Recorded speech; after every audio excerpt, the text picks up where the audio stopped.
everybody. Welcome to the Silver Lyming. My name is Anne Desjardins. I'm your host and creator of this podcast, specifically, again, to give you guys different educational bits about Lyme and tick-borne illness, different insights into how you can heal, and most importantly, to spread hope, because I can remember all too vividly what it was like when I was going through my own experience with Lyme and tick-borne illness, how much stories that were on a positive spin really helped me. And my guest today is Dr. Chris Winfrey.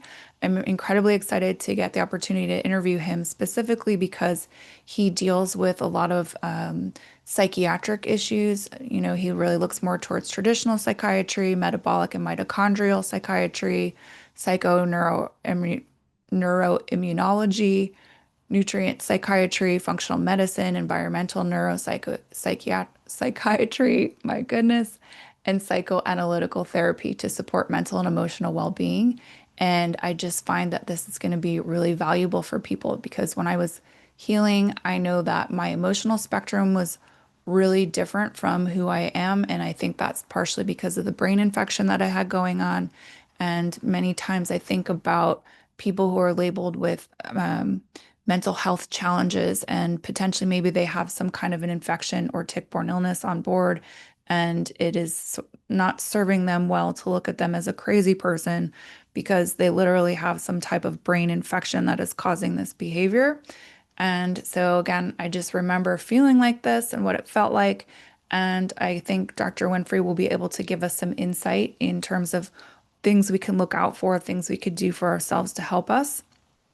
Um, to again give you a little bit more background on him, Dr. Winfrey goes through all of those things that I've mentioned, and he uses his combination of medicine towards conditions such as traumatic brain injuries, cognitive impairment, pandas, which is again something that comes up a lot in the Lyme world, autism, mold toxicity induced encephalitis, which I think is going to be a great thing to delve into a little bit further too, because so many of my guests on my show have issues with mold coupled with the Lyme and tick-borne illness, refractory depression, complex PTSD. That's also something I think this community can benefit from because many of us do have PTSD from our own experiences and maybe even prior to it. And that could have been lending itself as a trigger to the infections we face and the different physical disease that we go through, chronic fatigue complexes, and other conditions to rehabilitate the brain and thus restore mental functioning. And so, what a beautiful gift that you have to share with the world, Dr. Winfrey. Like, I again am very excited to hear from you and learn a little bit more about some of the different areas that you cover from a medical standpoint. And then something else I had mentioned to you was I really want to understand more about your interest in the interface of faith and health and how you are working to bridge that gap between faith traditions and psychiatry. I just think that's something that I don't hear very often in any area. And I'm just curious how you specifically do that. So, again, thank you so much for being here with us today. I'm really, again, just pumped to talk to you more specifically about the different things that you study and the services that you provide to people. But if you don't mind, if you could just give us a little bit more of a background on yourself and some of the different things that you get into, that would be greatly appreciated. Background and what was the second part? Just how you came to be in this space, right? Because again, I know that you do a lot of different things, but more specifically to focus on how your involvement with ILADs came to be, how you really got into the tick-borne illness spectrum, because I think that's of value to people to understand. Yeah, I think to some degree, I've always kind of been spirit-led from my youth up, and I've always had this inkling of trying to figure out how things work and what makes sense and what's true. I think that the way the world presented to me when I was young was a little bit confusing. Things weren't explained well. Things didn't make sense, and I was one of those very curious persons that was always asking those why questions and things of that nature. I saw people around me take chronically ill, my family, my grandmother, and I saw people live lives that were just very much less than vital, less than optimal, and I saw lives and destinies robbed, and I think that really broke me early and made me very curious about how to pursue um, um, a space in which people can be alleviated at and then live out their full potential. And I think one of the worst ways to die is a life where you feel that you didn't achieve all that you could and you know you have an ability. And I'm talking about an honest assessment, or a life filled with resentment and bitterness, or a life filled with loss and despair. And you look back over your life and you kind of consider those things. And then you're 2 points in your life where you're most vulnerable, about 15 minutes before you go to bed. And then when you're about to die, if you have that sort of space where you kind of revisit those things. And those things creep into our consciousness. And so I had those sort of early experiences, and I sought out medicine for that specific reason. I didn't quite know that I would end up here specifically. I didn't know quite what the problems were, but throughout my training, I would ask questions and just kind of feel out where things were going and what made sense. And I was just trying to get to not necessarily a particular specialty, but how to get to a place where people can live better. So part of that journey, it was psychiatry. I knew very early in undergrad that I wanted to be a psychiatrist. I think I had got with a Sigmund Freud very early on, maybe watching a movie or something. So I knew I wanted to do psychoanalysis. And at the time, I thought, that would be it. And then I got into both of those fields, and I hit a wall working with patients and thought that there was something more. I go back to the drawing board. I said, well, maybe it's my skills. So I would go and get more training and more supervision.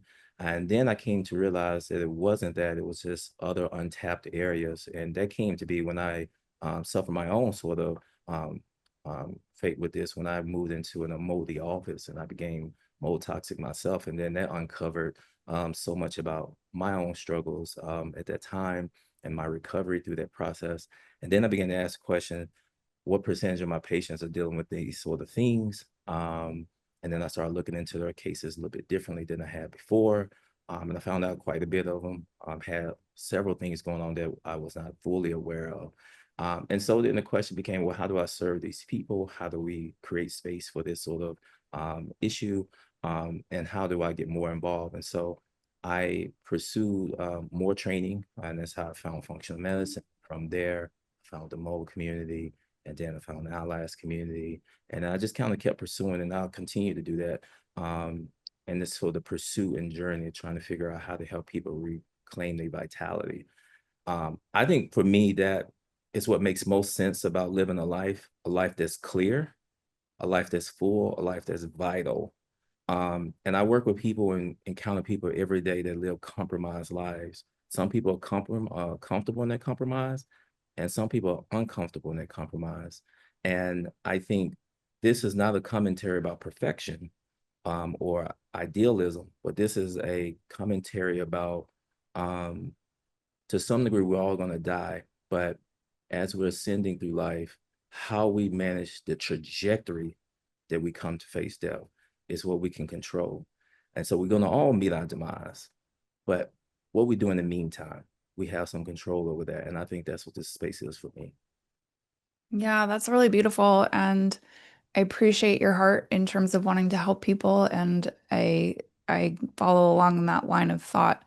And I'm curious to understand when we look at some of the negative spectrum emotions that people face, like grief and despair or anger, do you think those are more based in like environmental toxin type of disruptions, or do you think that those are more of like a genetic base? I think to some degree, in the heart of, one's complex sort of contemplating, um, kind of at the heart of that complexity, I don't know that you can separate it out. I think some of it is very much genetic, but it doesn't have to be. I think the human body is not meant to encounter so much toxicity or so much damage or so much injury or so much trauma without repair. Mm, So if you injure and injure and injure and injure enough without repair, it doesn't really matter about the genetic component. It's just you kind of get to a point where the body can't take it anymore. And so I think if there is a genetic component, then you can kind of see that early susceptibility, there's an early susceptibility in terms of which one might face a decline. Um, but over time, you just keep overloading the body, it will collapse. yeah. And I think that's a pretty good summary of how people wind up getting so sick with Lyme and tick-borne illness a lot of times too, is that I look at it as we've got two buckets. We've got a healthy bucket and we've got a toxic bucket. And over time, if the toxic bucket, and that could just be like a emotional toxin, that could be an environmental toxin, that could be a physical toxin, like every little thing that goes into that bad bucket just tips the scales out of proportion and eventually it breaks. The dam just can only hold so much and then it gives out. And once that happens, then real havoc is unleashed upon the body. And how do you really repair that, as you mentioned? Like repairing is just putting things back into the healthy bucket, is what I try to coach people through, is like every little thing that we can do, every toxin that we can cut out, every good habit we can put in place for ourselves, making sure we're getting adequate sleep, getting fresh air, exposure to sunlight, these different things, as simple as they sound. I think over time, again, that's going to help to rebalance the system. How do you find that people generally repair that after so long? I mean, again, we're humans. I find that God's made us to enjoy abundance and health and prosperity and joy on this planet. And sometimes, again, we get bogged down with some of the wrong things or bad experiences or just different things that can cause stress in the body. Do you really coach people through how you can repair from that kind of a thing? Or are you more there just to support people, acknowledge them, let them know that they've been seen and heard and that they're not alone? I think the supportive treatments is important and necessary. By itself is not transmutative. I think that there, you have to go beyond that in terms of to achieve healing. I do think, yes, I do support people in the healing process, and I think that that is necessary. For me, I think that's what this sort of field is about and why I chose medicine. I think that it is I become more aware that the concepts of healing are really lost amongst us. And I am now coming to a space where I don't think a lot of people believe it. I don't think people believe in healing. Um, and I think people may say they want to be better. I think people might look for options and things to improve themselves and things. I find quite often that people struggle with the concepts of healing. And I think to some degree, if they've never seen it themselves, it's kind of hard to believe if everyone around you is pretty sick or people are struggling and you've never seen people really take that leap of faith and find healing, then some degree you don't know that it's possible in experience. Um, and I think how do you move from that sort of intellectual space of thinking about healing and being able to talk about it and think about it, but being able to move into action and to live into it. And I think that for me, I saw someone yesterday who was 23, who had a work injury where she was kicked in the stomach by a student and she had a miscarriage. And she was 23, and her response to me was she doesn't know how to heal. But prior to that moment in a session and evaluation, she said that um, she was trying not to make it real. She was trying to go back to school and just move on, not have to really think about it. Um, and she was avoiding talking to her father about it, which I thought was going to be a really important for her to do. And she, 2 years now, I can see in her face the listlessness, the loss of vitality. She endorses like a change in personality, just even her change in sexuality, enjoyment of sex, and things are all radically different. And for her to say, it's time for me to just move on, it's too late to really deal with the healing part, whatever. I don't really have to think about all of that stuff anymore. I said to her, you don't get too many times where you face something like this, where your body just gives out. And it's best at the age of 23 to really embark upon this healing journey now, because life is going to keep happening and the next thing is going to come. And then you're going to find yourself at 35, 40, 45 years old, wondering how you got here. And it starts very early, these missed moments of healing very early on that we bypass because we're busy. We bypass because we think we got it under control. We bypass because we're ashamed or embarrassed or whatnot. And I think that um, the when people think about avoiding facing things, that is now a signal to me that they don't believe in healing. Mm, and When go when we ahead. when we the things that we engage in, like I'm not afraid of a paper cut, so I'm going to pick up a piece of paper. And the reason why I'm not afraid to pick up that piece of paper because I know I'm going to be able to heal. But I'm not going to jump off a building at 100 feet in the air because I am not so sure I can adequately heal from that. And so when we believe that we can heal and we know that we can heal, we're much more courageous in pursuing things. And for many people that avoid this process, they're indicating to themselves there's something about them and their belief system about healing that's challenged. Yes. And so you're again speaking to my heart when you talk about that because really this podcast is here to give people the idea that they can heal, to give them hope. There's so much power in that, in just showing them that they can get better. And I wonder, like, do you think when people are really in the throes of things or experiencing what they're experiencing, like maybe their brains are just too disconnected or removed from the thought that they could actually heal, or is it because it's not talked about enough, or they think that they're systemically broken? Like, I know I thought I was systemically broken. God just made me funny because doctors kept telling me there was nothing wrong with me. And that was a really hard thing to overcome. But I really made up my mind, no matter what, that I was going to get better. And I'm not sure why I was so convinced of that with such conviction. What do you think really makes a difference for people on that? So, is it more maybe like at a young age, we're like, Psh, we got this, we can totally do this, no problem?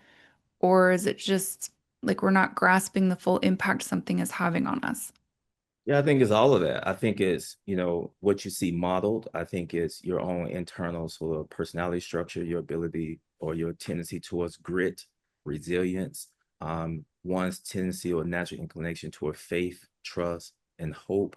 I think it is about the community that you're a part of and what the community believes. I think it's about identity. I think it's about purpose and you feeling like you have something to accomplish and do. People that tend to feel that way want to pursue healing because they're trying to go somewhere. People who struggle with meaning and purpose in life tend to struggle with healing because they don't feel that they're called to something greater that motivates them to push through this. Um, I think the microbial and process in of itself tricks the brain to not pursue healing because it can keep itself alive in you as the host. And Hmm. that's probably one of the bigger missing components for people to understand that these are living organisms that do not want to die. They want to keep you, alive long enough so they can scavenge resources from you and to do what they need to do. And if you pursue healing, you would kill it and it won't live anymore. So it's going to fight and send signals to you to trick your mind to have you think thoughts to go against yourself. And so people who have a greater tendency towards self-betrayal, self-abandonment, self-neglect, will easily succumb to this process. But people who have a stronger sense of self resilience, self worth, self presence, self loyalty, and not having a tendency towards self sabotage will be able to pursue this a lot easier. Yeah, that's a really good point because there's many times that I will remind people like that's the sickness, that's not you, right? And that was a big turning point for me in my own healing journey when I was able to make that distinction of like that voice that I keep hearing, that's not me. That's the actual sickness. And I was able to then make a little bit more space every day between me and the sickness and see it for what it was, then identify it and keep reminding myself, like, that's not you, Anne. Keep going, like, just keep dealing with that, push it off to the side. And I think actually I read about that in a book with based on addictions. And it was saying like the addiction is that voice that you hear, right? The addiction is the thing that's like, oh, go ahead, you can have a drink, or oh, go ahead, you can eat this because you had a hard day. And like once you're able to again make that distinction between self and that voice that you're hearing, I think that can help a lot. Um, how do you how do you navigate through that then with people? So again, if you're saying some people are more predisposed to understand that difference or have that resilience to pull themselves up a little bit more, what about the people that aren't? Is there any tips that you can give to those people that are trying to again manifest healing right now? People who are listening, they're like, man, I really wish I could do this for myself, but I don't know how to do it, or I'm feeling overwhelmed, or I'm just really lost in the thought. Like Lyme and tick-borne illness has the highest suicide rate of any illness from my understanding. And I can believe that because again, that voice, that infection or whatever it is, those organisms keep telling us like, but then I think, wait a second, if they want to stay alive, then why are we hearing that voice that keeps telling us to kill ourselves too, right? Like, I don't know if that makes sense. Yeah, I think to some degree, you mentioned addiction, and in the addiction model, the 12 steps is really important. And the first step of the 12 steps is admitting that you are powerless over the substance. That has been adapted for other conditions and pain model. And then there's 12 steps for chronic illness as well. And if people are not aware of that, they should consider that, that you're admitting that you're powerless over this chronic illness and that you came to believe that something greater than yourself, would help restore you to sanity. And you making the decision, step 3, to turn your will and life over to that greater process as you understand it. And then you go on to make a moral, fierce and moral searching of yourself, admitting this to yourself and to others, and to God or this higher power. And you kind of go down this process. Why do I mention this? Because one of the issues is the fight or flight response. And the fight or flight response is an antagonist to the healing response, so the parasympathetics. In the fight or flight response, when people are there, they fight, and fighting does not allow for healing. I think to some degree you have to be strategic in how you fight in the navigation process, but with the ideal in mind that I'm pursuing healing, but I'm not fighting myself. I'm not fighting the idea, the reality, my practitioners, my family. For those that struggle to surrender, step 1, I think is where we need to start. And for some of these people, is surrendering to that possibility, surrendering to the idea, surrendering that they need something greater than themselves to help restore them back to their vitality. And I think we work in this sort of psychotherapeutic process to come to this sort of discussion and this interface and thinking about this for this person. I find oftentimes people have done this in micro moments in their lives they have forgotten, and we want to recover some of these at these past moments that it can bring forward and help yield some fruit for them to move forward towards. But I don't see it to be a possibility for people to heal without surrendering. And I think that is a message that I want to make very clear. It doesn't matter what antimicrobial regimen we come up with and all the latest gadgets and fancy sort of technologies. Surrender is key to this healing process. Mm, okay. And I think you're making me think about, I don't know if it was Eckhart Tolle or uh, one of the people that I listened to, Michael Singer, actually, I think was talking about surrendering. And it's not giving up, but it's I have the vision of like going with the current, right? Like instead of putting yourself in the water and trying so hard to swim against it, just to go with it and release yourself and just acknowledge where you're at in the present moment and understand that this is not forever. It's just a temporary moment in time. But if I let go a little bit and I kind of ease more into the direction of the flow, it becomes easier. And again, we're not expending our vitality and our life force energy fighting against it. Then we can put our energy more going with it and surrendering to it. And I think that's a really great call out for people to try to, again, have a starting point and really how do you get the ball rolling in the other direction? How do you begin on the healing journey? And I think that's a great space to start at is truly surrendering and trusting in the universe, right? That was another thing, or trusting in God that I really had to give over when I was going through things. I was so mad at God. I was so angry and I couldn't understand what was wrong with me. And I saw all these other people having families and children and taking trips and doing fun things. And meanwhile, I can't even get off the couch. I can't convince myself to go visit with a friend. I can't remember people's names. I can't remember words for things. Like there's a lot of shame and embarrassment that goes with that. And really like, how do I how do I make peace with God and how do I trust that where I'm at is where I'm supposed to be? Because that was another thing. Like I felt like I wasn't where I was supposed to be, but having gone through the journey now and looking back, it's like we're always exactly where we're supposed to be. And it's easier to say that now that I'm healthy again. But part of that journey for me was to evolve, to become a better person.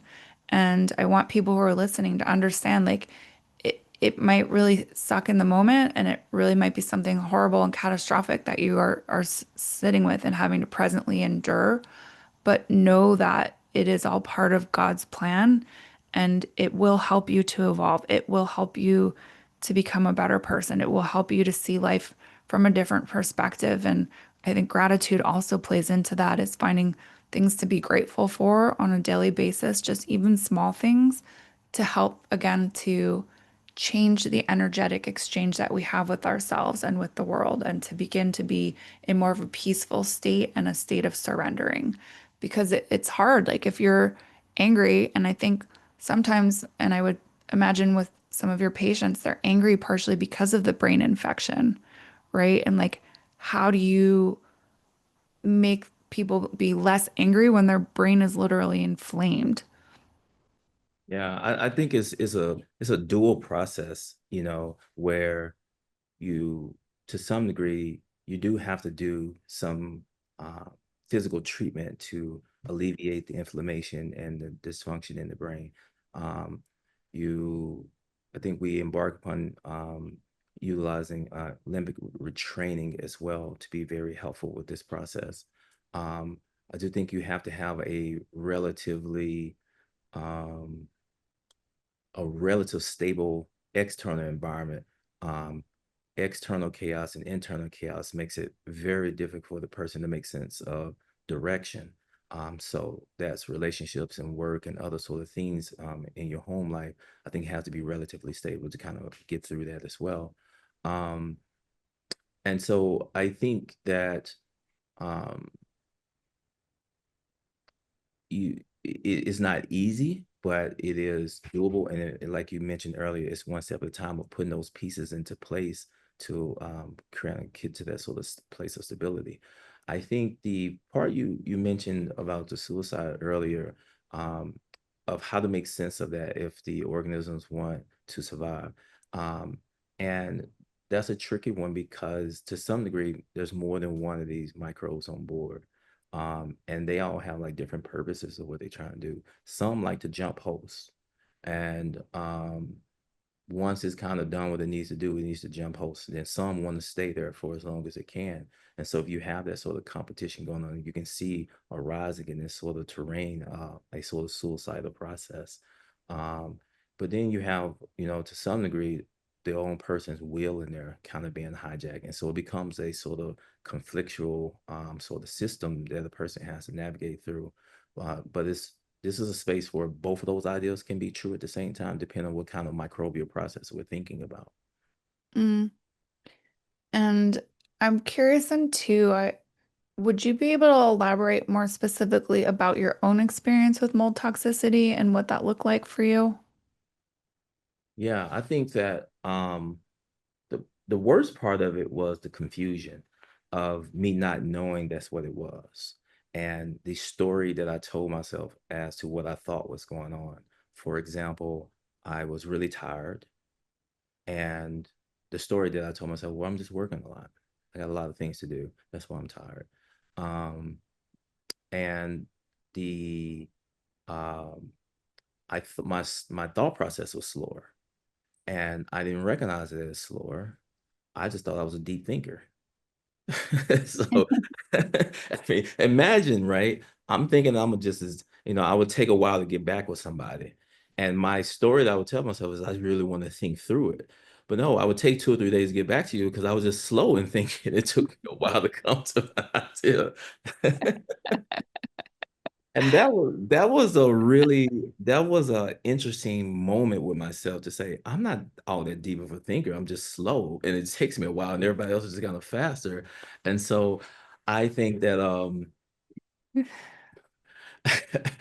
I think some other things I think were, you know, people began to experience me as unreliable. And that was very challenging because I experienced myself as, very much a show up kind of person. And I just didn't know how I was going to respond. So I'll always kind of give iffy answers. Oh, we'll see. I'm not sure. Um, And I didn't plan trips and things out ahead of time. Like even me meeting with you today, I wouldn't have been able to plan this out so far in ahead, and because I didn't know if I'll be able to make it or not. So I was oftentimes doing things at the last minute and things of the nature, and it just rubbed people the wrong way. They just didn't think that I was a serious person or I was not showing up, and so that was tough. And because I knew in my spirit the kind of person that I was, but yet people, this is how they experienced me, and so I'm arguing with who I am and they telling me how they experience me. So what gives? So it was these sort of moments that I think that were very challenging. And then I knew that there was things that I wanted to accomplish and do, but because of the slowness, I was always behind. And that slowed me down from achieving things. So I felt oftentimes underachieving. Um, and that was tough too, because I knew I was capable of doing so much more. But you know, I then think that there were the issues of the emotional instability, the rage and things, the mode rage that I experienced. So that made me feel like things were way more important to me than they actually were. And I realized a lot of things really didn't bother me. It was making me feel like all these things bothered me. These things weren't really all that big of a deal anyway. So I began to have better perspective when I got onto the other side that, hey, this thing that I thought was really big is not all that big. Hey, this person that I think is really bothering me is really not bothering me. It's all amplified. Yeah. And how did you figure out that you had mold? It was a good question. So I started, declining and collapsing more and more. I went around to maybe like 17 doctors trying to, answer all these different questions about what was going on with me. And I wasn't getting answers. People use the term gaslighting quite a bit. I have a different thought about the gaslighting concept in this world. I understand what people mean by, but I began to realize the doctors really don't know. And that was very challenging for me to come to that realization and the disillusionment that there was this system that I've been operating in. And I was not fully aware of how it really operates, what it knows, what it doesn't know, and even how research is conducted, how studies are done. All these sort of things became more apparent to me when I went through this process. And I wasn't getting answers. I was getting a lot of ethnic answers, like why my white count was low. I was told I had benign ethnic leukopenia.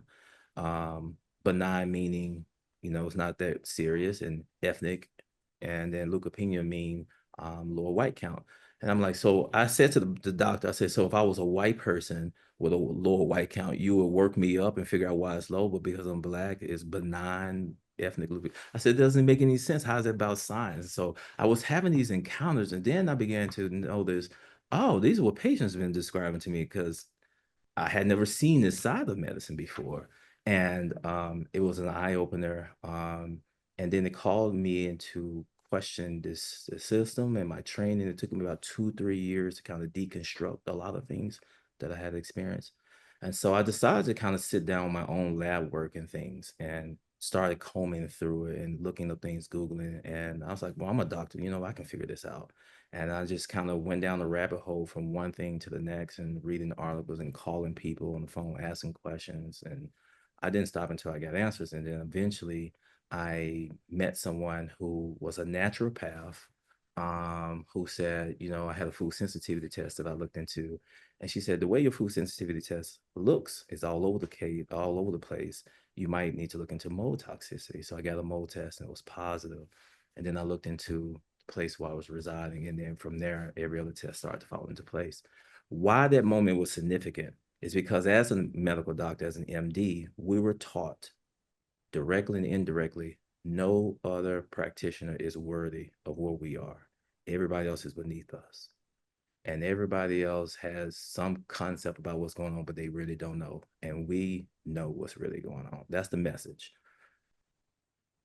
So for me to trust that naturopath and to listen to that naturopath was a Good Samaritan moment, the story where Jesus tells, where somebody who you think is not worthy to be of anything comes to your aid and help you. Somebody you look down upon. The Samaritans were looked down upon. They were not of value. They were not pure. They were not people you associate with. And that's who came to that man's aid on the side of the road.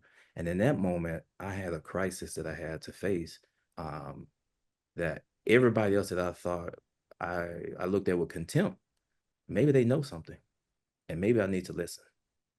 And maybe allopathic medicine doesn't know everything, and maybe these people are not as quacks as I was taught. And so that's what I began to do. I started listening to homeopaths and naturopaths and Chinese medicine. I just started being curious about what they had to offer and what they was thinking about. And I started just kind of piecing things together how I got here. That's amazing. That gave me goosebumps just listening to you relate that story because I am trained as an Ayurvedic practitioner. Ayurveda is the oldest holistic medicine system in the world from India. And I'm in a family of Western medicine doctors. And so for the longest time, I was like, I don't know about all this. I wouldn't go to a chiropractor. I wouldn't even consider that kind of a thing. And through my own experience of this, like I opened up so much more to that world. And there is such um, value in it. Like there's so much that we can take from each system, right? It's not just Western medicine. It's not just homeopathic. It's not just naturopathic. It's not just functional medicine. I think everything needs to be combined to get a real good whole picture of things. And I think for your patients, this experience has obviously made you a better doctor, right? A better human, better understanding, better at relating, better at knowing because you've gone through it yourself. And it's crazy to think as a Western medicine trained physician that you went through what we do in the Lyme community, right? You have to become your own best advocate. You have to become a researcher. You have to figure things out. You have to work through things yourself, keep asking the questions, stay on it. And it's hard because so many times people that I know will say, "Oh, my doctor told me this is just normal," or "This is just how you're supposed to feel," or "There's nothing wrong with you." And deep down inside, we know our body is the best, right? I know that I have to believe that doctors don't become doctors because they just want to not help their patients. Like people, they become that because they genuinely have a vested interest in healing and helping people have a better life. But when it comes to the point where they're like, no, no, you couldn't possibly know. I know best. Like that's really hard because you're the one wearing the flesh suit. You're the one who's going through this and feeling those things inside. And so for you to be told that it was something based more off your ethnicity versus legitimate science that there's something genuinely wrong with you, like that's also not one that I've come across too often in that it's an ethnic disorder or disease or dysfunction. And it's challenging because your own mind is like, okay, maybe they're right. And then you're like, no, I know that they're not right. I know that there's something else there. And it's really impressive that you were resilient enough again to keep going and fighting on your own behalf and being again your own best advocate and figuring out a different path forward for yourself. But now you can link that into what you practice now and what you're able to deliver to people. And again, I know just coming out of the Lyme and tick-borne illness, that's really highly valued to find somebody who's gone through the experience themselves, that understands it, that's walked the walk, that can genuinely relate. And I would imagine you're probably incredibly busy because of that. That gift that you were given, people are seeking you out to help them because you've lived it and you've breathed it and you understand it. And I'm sorry that it happened to you, but again, I'm like excited for you that it happened because what an awakening and what a good gift that it's turned into for you to have just a different perspective and different value that you place on things now. Um, I'm kind of curious into how did that lend into you getting involved with tick-borne illness? Like, do you see a lot of people with that as well? Do you see mostly like, do you have a specialty? Because again, reading your background, it sounds like you work with a lot of different things happening, but they are all in the same stream of disorder. Do you have a special group that you work with? Yeah, so in my sort of situation, mold is what brought it out. I think the tick-borne illness was there before, and then the mold brought it out, and the physician that I was working with said, "Hey, we should really get tick-borne panel for you and to Oh, investigate some of these other parts." And so that mm, when I tested positive for Lyme and tick-borne relapsing fever and Bartonella. And then that began to kind of flush out, the process and, some other things. So we just kind of went down the checklist. And so if I'm working up somebody, it's about 33 to 37 things that we need to kind of consider, from deficiencies to toxicities that might be going on with a person, from TBI to structural issues, or to from bacterial infections to viral infections, parasitic infections, fungal infections, but heavy metals and other chemicals and environmental toxins. So when someone is coming in, most people are going to be, some soup of all of this sort of stuff. And the question is, what combination for this person, and then what combination of their personality and their lifestyle, and then what combination of treatment do they need? And so it's about configuring all those combinations together. I didn't realize, I'm sorry if I missed that part that you had tick-borne infections as well. That's that's been a question that I've had is like, is the mold just such an immunosuppressant for people then that the Lyme is able to take better hold? Or is it the Lyme leading the way and then that also is an immunosuppressant and then things like mold can become more, you can become more sensitive to them? Do you have thoughts about that? Like, is it which one comes first, or maybe it's dependent on the own individual person? So it certainly can be bi-directional. You can have Lyme first, it makes you more susceptible to mold. You can have mold first, it makes you more susceptible to Lyme or Bartonella or Babesia. Um, and you can have trauma first that makes you more susceptible to these infections, or you can have infection first that makes you more susceptible to traumas. Um, Mm. and then you have, to some degree, something cooking in the background, and then you have a nodal moment or a wedge moment or a crisis moment where something activates the process to kind of really set it in motion. Um, where whether that's a really major loss or divorce, some sort of assault, some brain injury, car accident, major surgery, something to that effect, that really just collapses your stress system or your immune system, and then things really flourish at that point when most people tank. Recently, obviously COVID was one of those things, and as well as the vaccine was a major disruptor. Um, to some degree, some people can manage, their body can kind of keep it in check if they kind of keep things restricted. If you see somebody, for example, who is living a restricted life, they kind of keeping a low profile, they don't engage much, then maybe their job is simple, things of that nature. Maybe they're a little hesitant about taking on new things or big things. Sometimes that's an indication that they have something going on and they are managing the external world and everything, just making sure nothing really knocks them off track. Um, and so you kind of can see that sort of thing lived out, and then something do, and then activates everything. So to some degree, you can only go so long with holding together for the body kind of collapses. Okay. And then what are some ways that you have found success in helping people to mitigate the stressors or, um, kind of rebound from some traumas and things?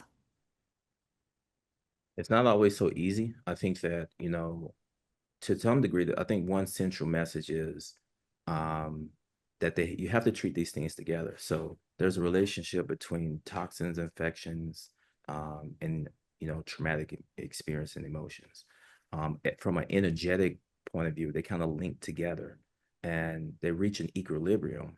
And what happens is, if a person's in therapy, and let's say they don't know about the toxins and infections, and they don't know about that, so they're in therapy, what happened is they will be so destabilized structurally. Their sort of psychic structures won't be as strong to kind of navigate through the trauma.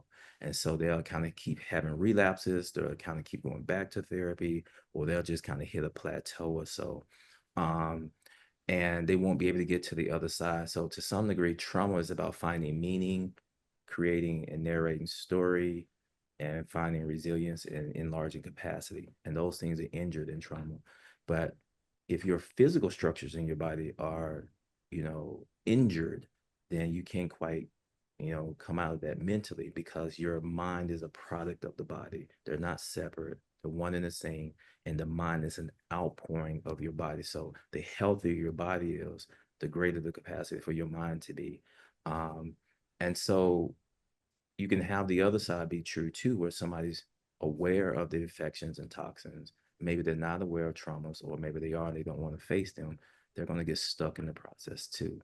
And so you have to, to some degree, pull them out all at the same time, one at a time, but pulling them together, um, because the resistance will pull them back. And then the person will just be in this cycle for years and years and years.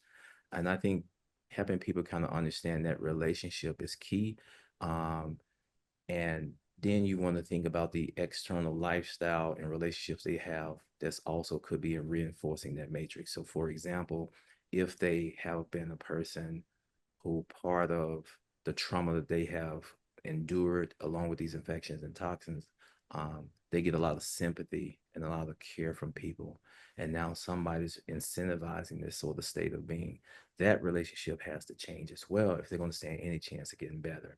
And so you want to look at these sort of external contributions to this matrix. And I think the word that I like to use best here is a matrix. And so how do you navigate this matrix for any one person? Why can't this person quite get better from Lyme? It might not necessarily be the antibiotic issue. It might be a matrical issue, kind of reinforcing and stabilizing it. And so how do you think through that for each person? It becomes a key part of the treatment paradigm. Phew.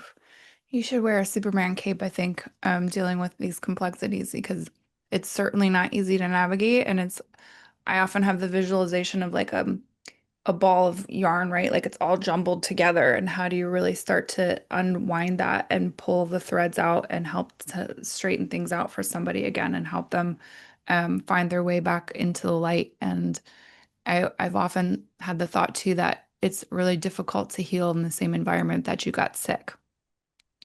And I think that goes on many fronts, not just like your physical environment, but the mental game, the emotional game, different things that happen to people um, when they're not well.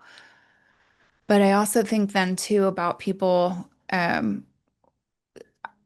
Sometimes I wonder if subconsciously people choose not to get well because it is serving them, right? And how do you really talk somebody out of that? Like if they are getting coddled for not feeling well, or maybe they don't have to work, or maybe they don't have to do different things because they are not well. How do you change that uh, that narrative that they have within themselves, even again, because a lot of times I think it's something that they're not even necessarily fully consciously aware of.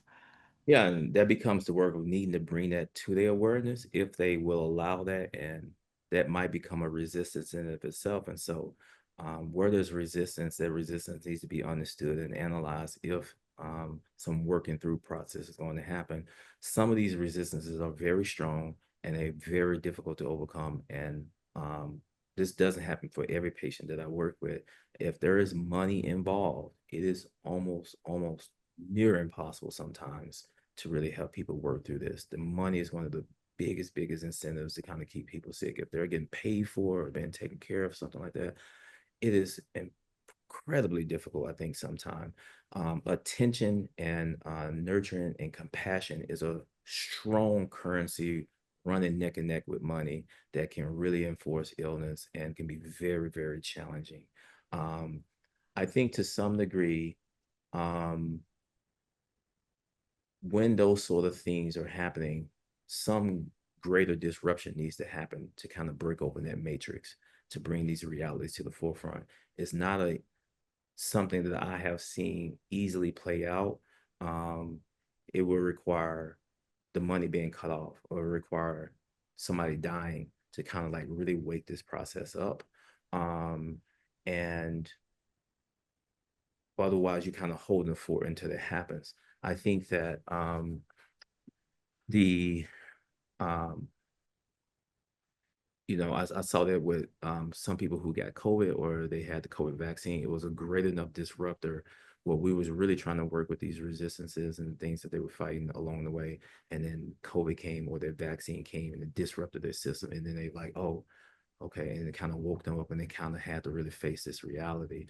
And so I think if people can run from something, sometimes they will. Um, and until, they get cornered, they can't run anymore. And I think that's a really important part. I think for me, I try to really assess that up front when I'm working with somebody because I only have so much energy, and I really want to try to give my energy to the people who are ready to go. And then Mhm. the people who are not ready to go, have them work with someone else that can help them with engagement and get them ready and then we can come and re-engage later. I like that process much better. That's fair. And as a practitioner myself, I know it's very difficult to work with people who say they're ready, but their actions don't really back that thought up. And it's hard to pull people through the mud sometimes if they're not quite ready for it. And um, I would think that would be also a little bit hard as a practitioner because you really want to help all people, but you do only have so much energy and you really have to find the people who are committed and ready and are able to do what you're asking of them. What are some things that you ask of your patients to do? Is there like exercises that you have them do, journaling? Like, how do you really help them to start grappling with some of their inner demons? Because I'm psychoanalytically trained, that particular therapeutic modality, we don't normally give homework and things in that sort of prescriptive way. When it comes up organically in the moment that something seems important for me to say, hey, when we're done here today, I want to encourage you to do X or think about X, then I will do that at that time. Um, I know some other sort of treatment modality, they do kind of from the beginning, kind of give a written prescriptive or something like that to do journaling and things. Certainly, if people are doing it and wanting to do that, I encourage it if they want that, and I'll listen to their journal entries and things that they may write, particularly their dreams and their dream analyses. But to some degree, it can, when you're in the throes of this, and particularly if someone is more anal and gets into power struggles, me kind of saying, hey, do this can invoke that sort of power struggle. So I want to try to limit as much as possible what I'm quote unquote telling them to do, especially if they're overwhelmed and they're stressed and each new thing feels like a strain, or they feel that their autonomy or agency is being encroached upon. So I want to try to feel that out as much as possible. Mm, that's, again, I'm just like listening to all the things that you have to take into consideration when working with people. And you really should be wearing a Superman cape because that's quite the feat to be able to analyze people successfully, to really meet them where they're at, to not take away their autonomy or feel like it's a power struggle with you or it's just different dynamics that you don't really necessarily think about as an average person, right? It's like, oh, I never realized the true complexities of really what you're doing and setting out to accomplish with people. And I know that you're based in New Jersey. Do you work with people just in person? Do you work with people virtually? How does that look like for you? I prefer in person. I do work with some people virtually, but if I'm being honest, I'm not that good virtually. I think because most of my training was about how to work with people in person, and then when COVID came, virtual became a reality. So I like that much better. I think I'm a better person in person and things, and kind of get that, real touch feel. I'm kind of that kind of person. Hmm. But certain situations, we have to do video, and that's what it is, and I'm okay with that. But it's a compromise. Okay. So I'm just thinking about again the number of people that I know that are in this space. And I feel like there's not that many providers like you who have gone through the experience yourself that really understand it and that have a gift to be able to work with people in such a complex area. And so I'm just like, oh, I wonder if you take people from all over the world. Because I would, to me, it's like I feel like people should be reaching out to you from all over the world for help and support in this space. Do you find, are there a lot of other practitioners like you? Um, yeah, I think there are some people that are in this sort of this interface of psychiatry and neurology and immunology. I think there's some other my colleagues that are in that space. There's some differences between us and things, but they kind of handle this interface quite a bit. And then there are some that a little bit more traditional allopathic in terms of their psychiatric prescribing and things of that nature, but they have understanding of the field and things. But yeah. Okay. But again, I'm encouraged to just understand really more of your background and where the space that you're coming out of. And it sounds like if people are in your area and they're struggling with psychiatric issues or maybe some unanswered um, like emotional disorders that they could come to you and you would be able to help order panels and testing to look for some of the different infections that could be generating some of their issues? Yeah, I would say that my space leans more toward I'm focusing on brain recovery and neuropsychiatric manifestations of chronic illness, with an emphasis in things like toxins and chemicals and infections that really create a difficult space for people. I do some basic, psychiatric management and things, but those are not the people that I'm necessarily looking to work with, just where the treatment is kind of restricted there. There are times that needs to be addressed. Um, I would say there are certain, I don't take acute presentations where people are going to need, like a huge team effect, if you will, to kind of really bring them back. So there will be situations like eating disorders or substance abuse, those things where they really need a team. That would be a different model that they need to kind of come through and kind of get stable there before I would work with them in that regard. But I really want to work with people that are kind of ready to go, how they've come to this sort of realization about these sort of hindrances. Maybe their depression or their trauma are resistant because of these things. Maybe they have some brain impairment where we're going to do some things like neuromodulation with transcranial magnetic stimulation, TMS, things of that nature is kind of some of the spaces I work with people. Okay, that's good to know. And do people wind up coming to you through a referral, or generally people just know about you or they've heard about you and so then they try to become your patient? How do they get to see you? Combination of those sort of things. I'm just now kind of, starting to speak and reach out. So people kind of, contact me through these means. I have been, I wouldn't say, just maybe I wasn't quite ready yet to start doing podcasts and kind of talk about things. I know each time that I've done this in the past, yeah, I kind of get like a flood of people and then I get overwhelmed with all these new people and things. I can't take them. So, um, but we are full in that capacity, and I'm, gradually I can take in, a few people here and there as they come. Um, but yeah, I think that this community, people come to me through this community and kind of referrals and things of the nature. Yeah.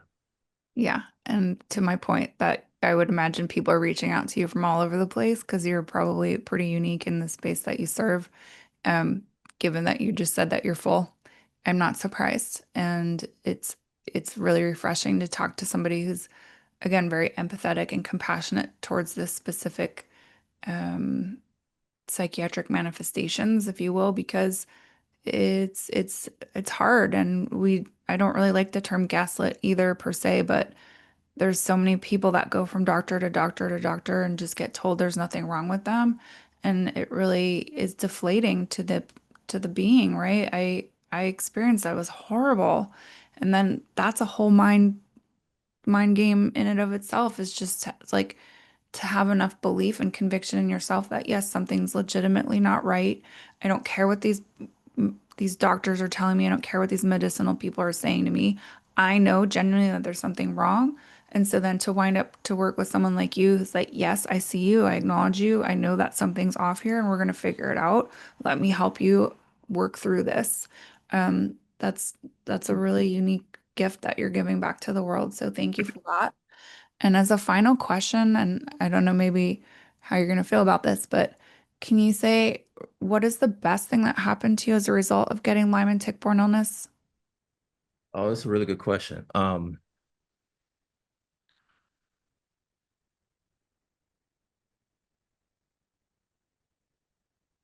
I think that um, several things. One, throughout my life, I had a lot of theological curiosity and read scripture a lot, and that was a big part of my life and faith. And I would read scriptures, and I think when I became a physician, some scriptures began to make more sense to me. But I think when I got into this space, a lot of the scriptures started to make more sense to me and open up to me in a way that when I read about herbs in the Bible, it makes more sense to me. When I think about oils, essential oils in the Bible, it makes more sense to me. When I think about um, faith, it really makes sense to me. When I think about healing, it all makes so much more sense to me than it ever did before. And it felt much more intellectual than it does now. Um, when and I can certainly say so much more about that part. I would say that the the idea of moving, being more human became possible and significant to me. I think we're born in a way, we're born a human, but we have to work out our human beingness. And I think we all kind of get these moments that's challenging us to become and enter into the human beingness. And for me, it was this. And I think that I was just kind of going about things before, not fully present, not fully aware, not fully human, if you will. And I think it allowed me to really question that and embark upon a different existential journey into that sort of space where life certainly has more meaning to me. And it gave me definition and structure where I honor time in a way. And I used to find myself kind of going around in circles of things. And now I find myself like, I have something to do. I have somewhere to go. I have some people to attend to. I have some conversations to have. And this is okay, but I really got to get going. And I think I'm less likely to get distracted than I used to be because I feel a sense of calling and meaning that I need to go after. I think that it, I think it gives space to be able to see people heal. I think when I was doing traditional psychiatric work, just medications and things of that nature. I saw people get better, saw people get helped, but I didn't see people get healed. Mm, And that changed me as a person. When you see it, it does something different. And I think some of the comments you're making and people's experience with doctors, I don't think a lot of doctors have seen patients get healed. mm, Helping bring down somebody's blood pressure, helping patch, a hole where a stab wound was is important. You've stabilized an injury, you stabilize a wound, you've improved their cholesterol and things. That's all important. But to see a healing transformation, it does something to you. It did something to me the way it did before I ever saw an abortion. When I saw an abortion, it changed me like never before. My perception on a baby now is radically different. Now, when you see it and the gruesome of this, I know it's a controversial issue, but it made me feel very different about a baby to see what happened during that process. And that this changed me in that same way that I could never go back to the way I was before. mm. You make me want to cry. Like it's really nice to hear you speak about that and understand more specifically on how this changed you for the better. And I like to end my shows that way so that people understand like not everything about this is bad. And it was a major turning point in my own life. I'm grateful for it. And a lot of times I ask people like, would you do it again? Would you go through it again? And I could ask you that. Would, if you had the ability to not have ever gone through Lyme and tick-borne illness and mold sickness versus having gone through it and gotten what you've gotten, would you choose to not do it? I can't imagine any other way. So I don't even know what the alternative would be. So I think, yeah, Yeah, maybe still delving out pills and seeing people band-aided but not actually truly healed. And that's an amazing thing to have witnessed. And I'm grateful for people like you on this earth because you can help to change the collective consciousness more into a thought of, yes, we can truly heal from the inside out. It is possible.